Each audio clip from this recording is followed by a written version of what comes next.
in just a moment. But before that, some breaking news from the United States. Nikki Haley pulling out of the race to become the Republican nominee in the presidential election in November.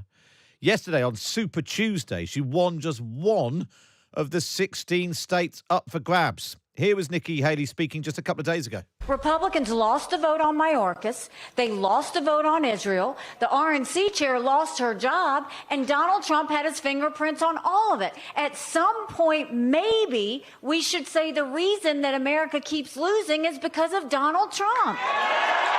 And yet, in this race, Donald Trump kept on winning.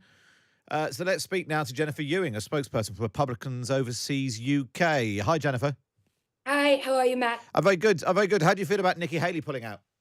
I don't think it's a huge surprise. She had said all along that she was going to stick through at least till Super Tuesday, which she did. So she'll be making her announcement around, I think, 2 p.m. our time here in the UK. So, yeah, not a huge surprise. Makes it a much cleaner race as we look forward to the general. Interestingly, last night, Trump did not actually mention Nikki Haley with regards to his, comments after winning most of the delegates, whereas he had mentioned her in sort of unsavory ways in speeches in the past. So I think it's very clear he's now just looking to the general, and not a big surprise that she's out. In fact, we can listen to a little bit of this. This was Donald Trump, like you said, in his speech on Super Tuesday, turning all of his fire not on Nikki Haley, his opponent in the race to become the Republican nominee, but criticising directly Joe Biden. He's the worst president in the history of our country. There's never been anything like what's happening to our country. Today it was announced that 325,000 people were flown in from parts unknown. Migrants were flown in airplane, not going through borders, not going through that great Texas barrier that I was with the governor of Texas, Greg Abbott, the other day, and we were looking at the job they're doing. But in the meantime, they're pouring into California and they're pouring into Arizona. Jennifer, can you try and explain to listeners in the UK who will look at what's going on in American politics? Joe Biden's clearly, faced a lot of criticism for that. He keeps forgetting apparently where he is or what he's talking about and getting to the end of a sentence. And it's, the prospect of him in the White House for another 4 years seems slightly baffling. But explain Donald Trump's appeal in America, because people outside will think he's got all of these court charges against him, civil cases, criminal cases, arguments about whether or not he should be on the ballot. And yet he's been chosen again by the Republican Party and is ahead in the polls. Can you explain to baffled Brits how Donald Trump's popularity is holding up? Sure. And actually, the clip you just played said a lot about what he is appealing to for the voters. And the number one issue right now in America is southern border security. It plays more than the economy, than inflation, and then crime, because I think a lot of people realize with the open southern border, all of those other three issues, which are also very important, are affected. So there is no doubt, if you go back to 2015 and Trump was talking about build a wall, close the border, and while he didn't finish the wall, he did have some very good border policies. And President Biden, literally on his inauguration day, started putting a line through a lot of those. In the end, he did 93 executive actions. One of the biggest ones was to get rid of Remain in Mexico. So that's number one. And the border issue is no longer just for places like my home state of California or Texas or Arizona, New Mexico, the border states. It is actually permeated throughout the country. If you look at the polls after the Ohio caucus, the primary that we had a month or so ago, that was also the number one issue. So that's number one. Number two, I just think Biden's administration and presidency has been a complete failure. Despite the fact that they're trying to now run on the economy, I mean, perhaps the stock market looks good or asset prices look good, but that's not affecting the everyday person. So the everyday voter is kind of listening to the Biden administration say, oh, this is a great economy. And then they're looking at their grocery bill or their mortgage rates and thinking, are you kidding me? Like, no, my life is not better today than it was 4 years ago. And that's how former President Trump is going to win back those voters. Another interesting statistic, Matt, is, I think it came over the weekend, and it was of people who voted for Biden in 2020, 83% of those will vote for him again. Whereas people who voted for Trump in 2020, 97% will vote for Trump. So Trump's got a bigger enthusiasm rating. If it wasn't Joe Biden and someone else was running for the Democrats, would that make life harder for Donald Trump? Absolutely. I mean, no question about it. And depending on what poll you look at, you can take a so-called generic Democrat, and they do well, much better than Biden, and certainly better than Vice President Harris with President Trump. So that's why many of us in the Republicans Overseas UK party, when this all kicked off, we were very excited about Governor of Florida, Ron DeSantis. He had a lot of Trump's good policies. He'd done the job as governor, and he could run or serve rather 2 terms. Trump can only serve 1.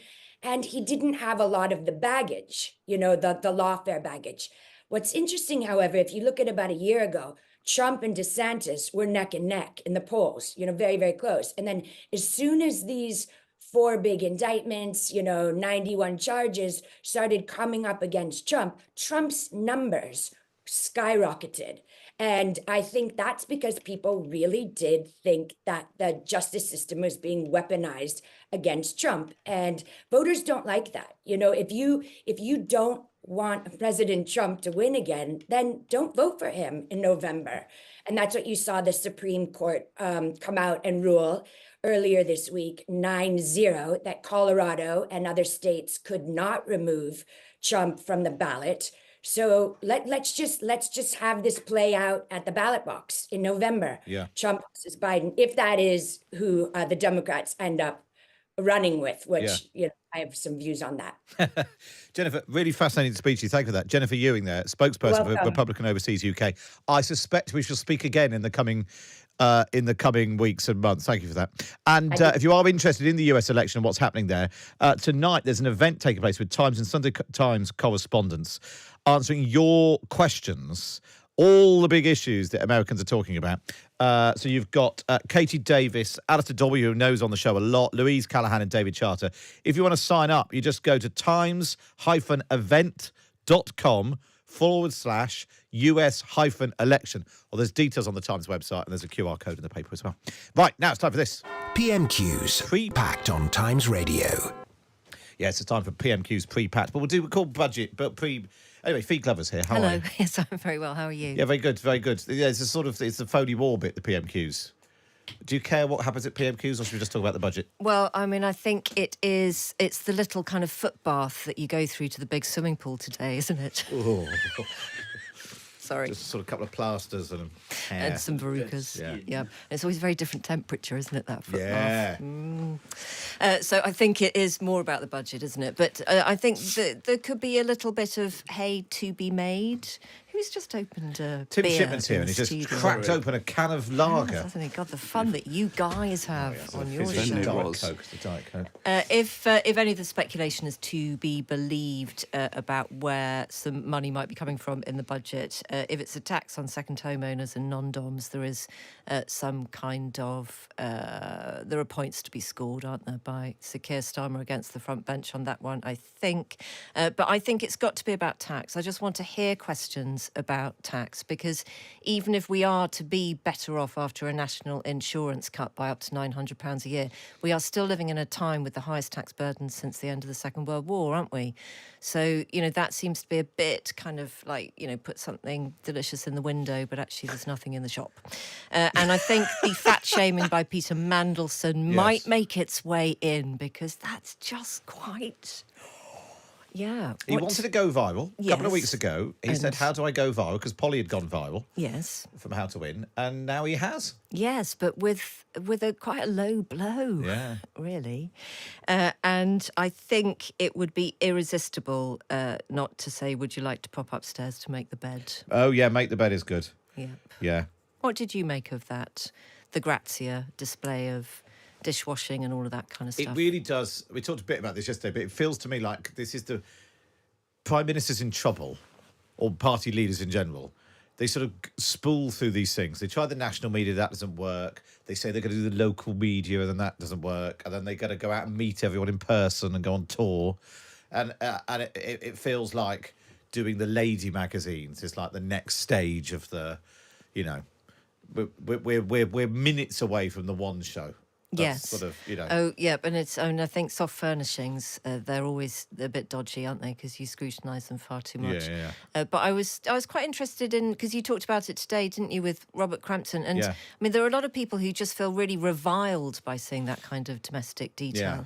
But I think even whatever decision you come to about what's been said, I defy people not to be just really curious. Gripped by it. Yeah, He it gets you looking. He just sounded a bit annoying.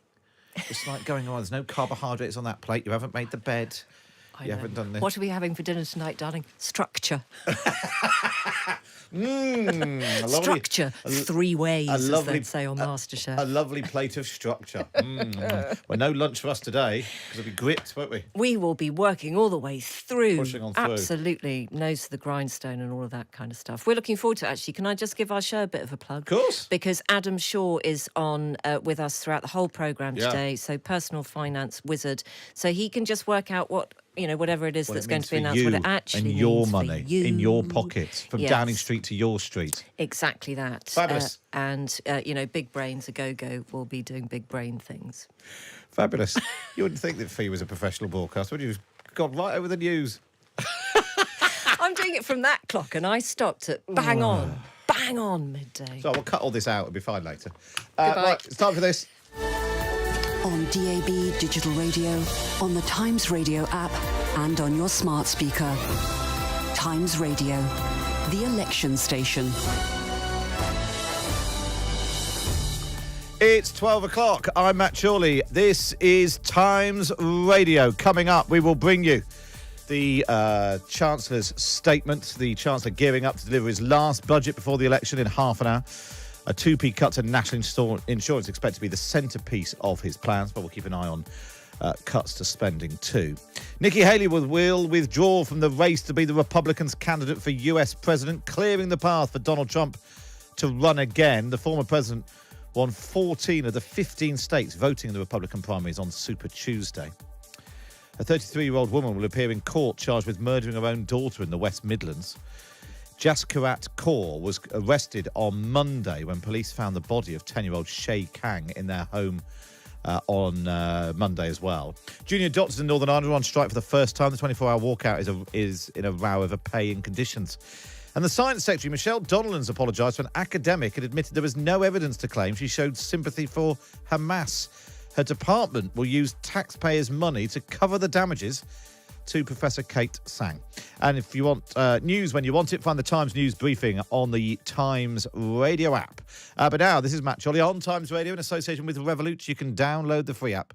18 plus. Terms and conditions apply. It's time for this. PMQs Unpacked on Times Radio. Unpacking the politics and cutting through the crossfire. Order. I call Matt Chorley and Tim Shipman. And Tim Shipman is here, pumped. Well, yes, caffeinated now. Caffeinated. You've got your fizzy drink on the go. And we've got Lara Spirit here with us because we won't have the best of the rest because of this budget thing. Which is not going to be as exciting as the usual best of the rest roundup that we have, No, will exactly. it? But Less Stephen Flynn, I suspect. It'd be good if Stephen Flynn was just sort of doing a live commentary on Jeremy Hunt as he spoke, wouldn't it? Yeah, just chuntering. Just chuntering away. From a sedentary position. They do this with a lot of sports where you get a sort of cutaway to some wise, cracking kind of person. I think that'd be quite good if we could sort of run him alongside. Just a little box in the corner. Yeah. Well, there's this row, isn't there, in Scotland about the SNP? Some of the SNP want to withdraw altogether from the Commons in protest at what's going on with the Speaker. well, it feels like the fight against the Speaker hasn't really gained that much traction since, really. I think people were still speaking about it being some sort of risk for Lindsay Hoyle, but at the moment it doesn't seem to be there's any momentum behind getting rid of him. That does seem about... Although, is it 90? Plus more than 90 now. But Yeah. the point is that if you don't have Labour or the Conservatives, if you have neither of the main two parties that are backing removing him, it's very difficult to see how he goes. Tim, what's the point of this PMQs when we're really just waiting for the budget? There's 2 points normally. One is that you can chip in and do a subject that's nothing to do with the budget and try and score some points there. And the other, I guess, is you can sort of road test some of your arguments for the main thing. Starmer gets another go. So it's not like an autumn statement where it's the shadow chancellor responds to the statement, so the leader of the opposition can put his 2 pence in and maybe get on the news. With this, he's having 2 bites of it. So I would expect that he would go off and try and do something that Sunak's not expecting, and maybe, dance around a bit. The Michelle Donlan story is pretty extraordinary. A cabinet minister has admitted libelling someone online by claiming that they were supporting Hamas, and the taxpayers picking up the bill. Yeah. I mean, it's quite unusual, isn't it? I can't remember another example of it, to be honest. It does show the perils of, tweeting in haste and repenting at leisure. But it's fine. I suppose maybe it might encourage them to do it more often if the taxpayer's always going to pick up the bill. And David Cameron's. I sort of feel like David Cameron's influence is spreading all over government. He's got this new video of he walks around talking about how busy he's been for the last 100 days. Austerity's making a comeback. You've got a long-term growth plan. Apparently, it's the new slogan. Well, everyone's made the joke when Cameron returned about Bobby Ewing in the shower and waking up and discovering that the last 7 years was just all sort of a dream. But it felt quite real for those of us writing extraordinarily long books about it. Are they finished, Tim? Not quite. Oh, God. When's the first one due? 25th of April. It's not long, The second is it? one's the 20th. No, that's all done. That's in. That all one's fine. done? Yes, and the second one is half done in terms of the polish. Very good. It's all right. It'll all be there. It'll all be there. All we need to avoid is a general election before the 20th of June. It's not really like one of those and it'll all be fine. magazines when you've got to collect it in parts. If people want to do it like that, they can do. You can sort of fax it over as and when it's done. Exactly. Right, very good. OK, we will have Jeremy Hunt's full statement in, 25 minutes' time, live from the House of Commons. But first, let's go to the Commons. It's question number 1 from Keir Starmer. Thank you, Mr. Speaker. 3 years ago, Sarah Everard was walking home when she was abducted and murdered by a serving police officer who should have been trusted to keep her safe. As a father, I can't imagine the pain her parents, her family and her friends are going through in this difficult anniversary week. Lady Angelina's report exposes the appalling failure in police vetting and in misconduct processes. And I'm very troubled by its conclusion that there is, and I'm going to quote it, nothing to stop another Cousins operating in plain sight. How can that be the case 3 years on from this horrendous crime? Well, Mr. Speaker, can I firstly say that I'm sure all members of the House will have been thinking about Sarah Everard in recent weeks. It was, as the Honourable Gentleman said, an absolutely shocking case, and the abuse of power in particular was appalling. That's why we took action quickly, Mr. Speaker, to strengthen police vetting, strengthen the rules for rooting out officers who are not fit to serve, and conducted the largest ever screening of all serving officers and staff. We're now ensuring that any officer who has been charged for a crime will be suspended from duty automatically until their case is concluded, and we will thoroughly consider all of the report's recommendations and respond in full. I mean, there's a reminder that actually, while the Westminster have been obsessed with the budget for the last week, that report that came out at the end of last week into the 3 police forces which missed chances to catch Wayne Couzens, to at the very least stop him being a police officer, is really shocking. And the public, we've probably been following that story far more, Tim. Yeah, I think that's right. And there are very few subjects on which I venture an actual opinion on Twitter, but the general uselessness of the Metropolitan Police is one of them, and I don't think it will come as a great surprise to a lot of people who will discover, they can't arrest a burglar. They've got no chance of arresting one of their own. And there's a lot of, what used to be a credible, reasonably well-respected national institution is now a bit of a joke, quite a sinister one when you read this report. And I think policing's in a bit of a crisis in the capital. And I mean, maybe we'll come on to this, Lara. I mean, it's quite an open-ended question from Keir Starmer. It's not sort of. It depends if he sticks with this or sort of moves around. But he's sort of not really going for the attacks. Just sort of laying out, what is just a really grim situation, which is, like he says, hasn't really changed over 3 years. Yeah, and I think when we've had these big fiscal events and we've had Keir Starmer before, I remember the last time we had this, Keir Starmer went on mental health, especially young people's mental health, as an issue that he had said that he'd had a personal interest in to some of his aides, and they'd wanted to test some lines around it. When reading the recent biography of Keir Starmer, violence against women and girls is something that is kind of big in that book, is something that Keir Starmer is very passionate about. And so I think it's quite unsurprising that this is something that he wants to press on, but I think both parties clearly fighting over the law and order mantle ahead of the next general election as well, and not clear that the Conservatives have a strong advantage in an area where they usually traditionally do. Although interesting, actually, last week or the week before, Peter Mandelson was saying on How to Win an Election that he thought Labour wasn't pushing enough on law and order. It was it was an opportunity, given that there are so many problems, that actually leaning into that more, maybe seeing a bit more of Yvette Cooper was well, in the same way Boris Johnson used to try and neutralise health by chucking large sums of money at it. You would imagine Labour have a chance of neutralising crime this time around. I thought it was interesting as well that Starmer talked about speaking as a father. He doesn't do a lot of that, and he's actually very careful to. Doesn't name his children and all of that. So it'd be interesting to see more of that. Okay, let's go back to the House of Commons then. Question number 2 from Keir Starmer. The Prime Minister mentions vetting, and I just want to press on that because serious failures in police vetting were raised in independent reports as long ago as 2012, 2019, 2022 and 2023.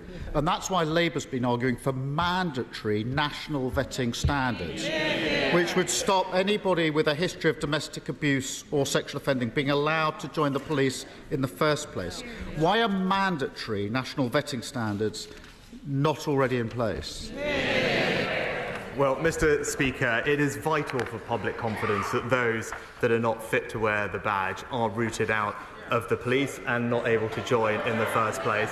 That's why the College of Policing has updated its existing statutory code on vetting, and that happened quickly. And in addition, the Policing Inspectorate, Mr. Speaker, carried out a rapid inspection of all forces' progress against the previous findings.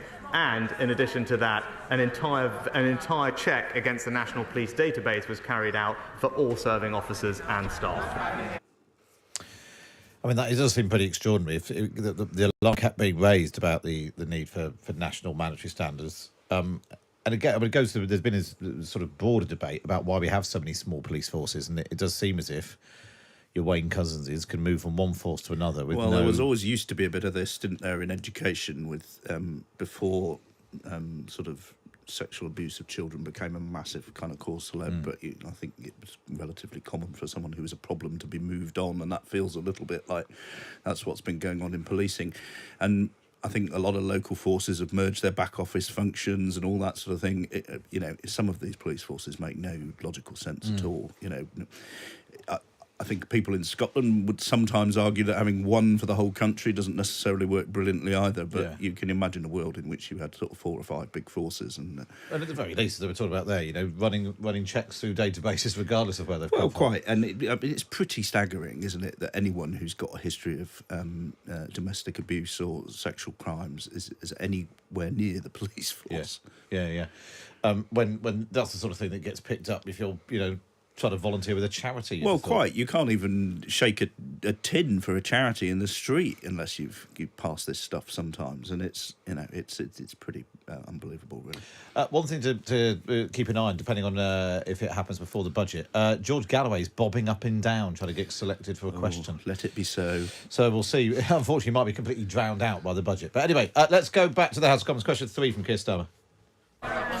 Mr. Speaker, I'm obviously very familiar with codes in criminal justice systems, but this is too serious for that. Prosecutions. There's a world of difference between a code and binding mandatory standards, which don't have legal effect, and that should trouble members across the House. Couzens' history of sexual offending stretched back many years. On 4 occasions, Despite allegations of indecent exposure, he wasn't sacked. We know indecent exposure is a gateway to more horrific crimes, as was tragically shown to be the case not only in Sarah Everard's case, but also Libby Squire. But it's not treated with the seriousness required. The Angelina report recommends reviewing all indecent exposure allegations against serving officers in order to identify, investigate and remove those officers from service. Now, given the obvious urgency of this recommendation, can the Prime Minister give a categorical assurance that it will be implemented immediately? Mr. Speaker, as the Home Secretary addressed this specifically when he made his statement, indecent exposure, just like any other kind of sexually motivated crime, is abhorrent. And we expect police chiefs to take it extremely seriously. We fully expect police chiefs to suspend an officer charged with any kind of sexually motivated crime. And it's worth pointing out, in addition to the new powers that the Home Secretary outlined about automatic suspension, Chief Constables already do have existing powers to suspend any officer in their force when allegations are made, and we fully expect them to use those powers. No, interesting that point that Rishi Sunak was making about Chief Constables have powers. I had Matt Chorley in the studios telling me that he had massive problems, that people he felt shouldn't be in his police force. It would go to an independent panel, because previously it was felt that Chief Constables shouldn't be involved. And independent panels were sending them back again. Yeah, and you might also question that logic from Rishi Sunak in circumstances where he's instructing police at the moment to use the powers they've already got when it comes to protests which he thinks are being too leniently enforced. The message clearly being that he thinks you can have powers and not use them. Clearly, in this case, Keir Starmer is pointing out, I think with some evidence, that the powers that police haven't been used. And nothing, Rishi Sunak instead is reeling off what sounds a bit like a shopping list of powers that already are existing that aren't really being used. And actually, I think one of the good things that when you listen to James Cleverly, the Home Secretary, he does manage to get across is a sense of taking action while also kind of acknowledging a widespread lack of trust or feeling let down by the Metropolitan Police, particularly in cases like this. And I do wonder sometimes when Rishi Sunak uses this PMQs kind of reliable tactic of going to the section in your book in front of you and reeling off the bits that the government is doing. I think in moments like this on such a sensitive issue, I'm not sure it works. I would agree with that 100%. I think this is an absolute classic case of Sunak not empathising with what the problem is. And just saying, oh, but we've done all these things. And it's very different if you listen to, very precisely to his answer.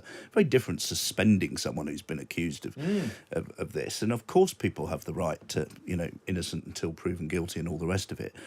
But people will expect these guys to be kicked out of the police. If you can't trust the copper at the end of your road when you approach him in your hour of need, and he might be the threat to you, policing doesn't work. We police by consent in this country, and you can't have consent when people are, potentially someone who's got off from an indecent exposure. There's no kind of... And it makes the job of every other police officer so much harder. Yes. With the lack of public trust and confidence. But it's really interesting to point that Lara's making more broadly. It just doesn't sound like Sunak's he gets response to every interrogation is actually, I think you'll find things are going very well. They're going very well here. Look, I've got all these bits of paper here, and it's all going very well. Whereas actually just saying, look, I totally agree with you. This is terrible, and we're going to sort it out. We're going to sort it out. Might be a slightly better approach. But more generally, the whole situation with this government at the moment is that they're not particularly trusted by the public. A lot of people have had enough of them. And Sunak, if he's to have any chance at all, he has to kind of engage with that and persuade the people who think it's rubbish that it might not be rubbish in 6 months, 2 years, 5 years' time. And if you don't acknowledge it's there, you sound like you're living on a different planet. But also it goes back to that psychological problem he's got. Is he a new Prime Minister, not taking responsibility for everything that's gone before? Or is he, as he's now doing, feeling he's personally responsible for everything, and so therefore won't admit any culpability or admission that, and any sort of admission that things are not working as they should is a sort of indictment on himself. But by failing to do that quite early on in his premiership, he didn't buy himself the space and time to get things better. Instead, he has to sort of deny that there's a problem, and people think it's bananas. Let's go back to the House of Commons. This is question. Is it only number 3 or 4? Question 4. Question 4 from Keir Starmer. Well, I do think the recommendation I referred to should be implemented urgently, and I ask the Prime Minister to look again at that, because every day that goes past when it isn't implemented carries risk for victims in these cases. Sarah Everard's murder should, of course, been a watershed moment on policing reform, on the criminal justice system, on violence against women and girls. But the sad reality is that victims of rape who have the courage and bravery to come forward have just a 2.4% chance of their perpetrators being caught and charged within the year. How does the Prime Minister expect women to have confidence in the criminal justice system when almost all rapists don't see the inside of a courtroom? Well, Mr. Speaker, as we acknowledged a couple of years ago, of course we need to do more to improve rape outcomes in the criminal justice system. And the plan, the Rape Action Review Plan, is showing considerable progress, Mr. Speaker. We've already increased the average sentences for rape by a third since Labour were last in office, Mr. Speaker. By the way, using a power that the Labour Party voted against in this House. And thanks to our action plan, we've seen police referrals double, charges double, and last year there was a 50% increase in rape convictions, and now rapists will serve every single day of their sentence behind bars. And the honourable gentleman did raise his time at the Crown Prosecution Service, but he hasn't acknowledged that under his tenure, rape convictions actually dropped. Oh, I mean, it's basically going back to the point we were making, trying to make out that everything is fine. And then, but it does highlight a problem that Keir Starmer's got. If he's going to bring up his own time as Director of Public Prosecutions, easy for me to say, then if you're going to take the good, then you have to take the bad. And this is fair game, yeah. And I mean, I'm not surprised to hear Sunak pivot towards that attack line, to be honest, because this is something that Tories have privately been quite keen for him to push on slightly more, and certainly his record at the CPS as we enter the election campaign, I think, will become something we hear much more of. Yeah. Well, I'll tell you what, let's keep on ploughing through to make sure we're all done by 12:30. Jeremy Hunt will be here with the budget. Live at 12:30. Let's go back to the House of Commons now. It's question 5 from Keir Starmer. Well, the Prime Minister knows that is going to be fact-checked. He also knows I support tough sentences.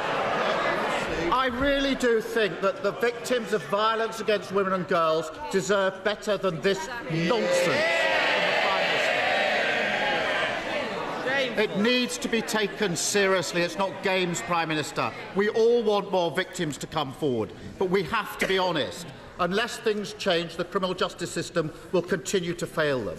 That's why we're committed to introducing specialist rape and sexual offences teams in every force to give victims specialist support and confidence that their experience will be investigated properly. When will the Prime Minister commit to doing the same? Mr. Speaker, we've already implemented a Rape Action Review Plan. He says we're taking this seriously. Here are the things that we have done, Mr. Speaker.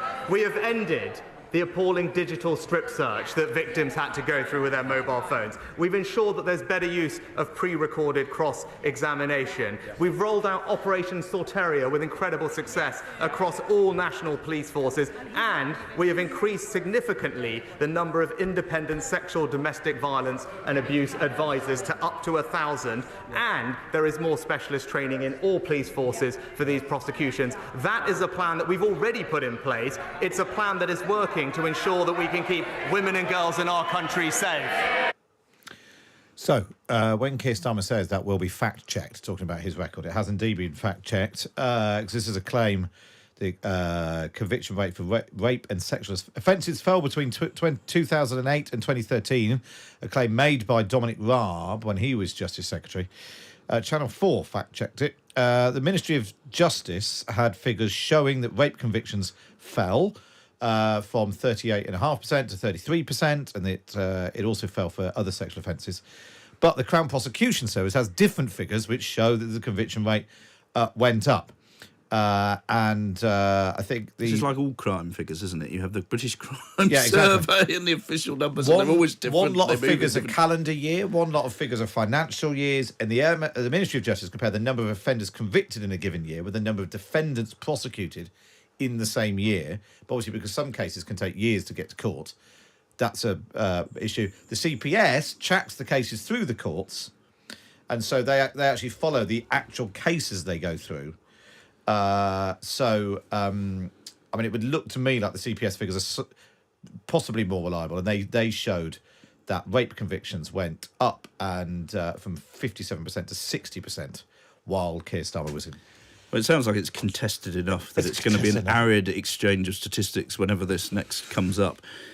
But again, Sunak sounding very sort of angry there and gabbling away about something. I couldn't even catch what it was, something like Operation Septeria or something like that. I mean, you may know what that is, Lara, but he didn't explain it to the nation or to the... No, I don't know what that is. And I would also say on this question of strip searching, we've literally just had news, I think, in the last 24 hours that at Wetherby, the Young Offenders Institute, girls have been strip searched by all-male teams of officers, which is really horrifying news, I think, and actually is getting quite a lot of traction at the moment for good reason. So quite a difficult. And again, why does Sunak not just say, you talked about being a father, I've got 2 daughters, don't tell me about this. Yeah, I care about or this. Appalled. You're not personally responsible for it. You're allowed to say you're allowed to say this doesn't work. And actually, it's a sort of going back to David Cameron being a better communicator. It's the sort of thing he would have been furious about in the dispatch box.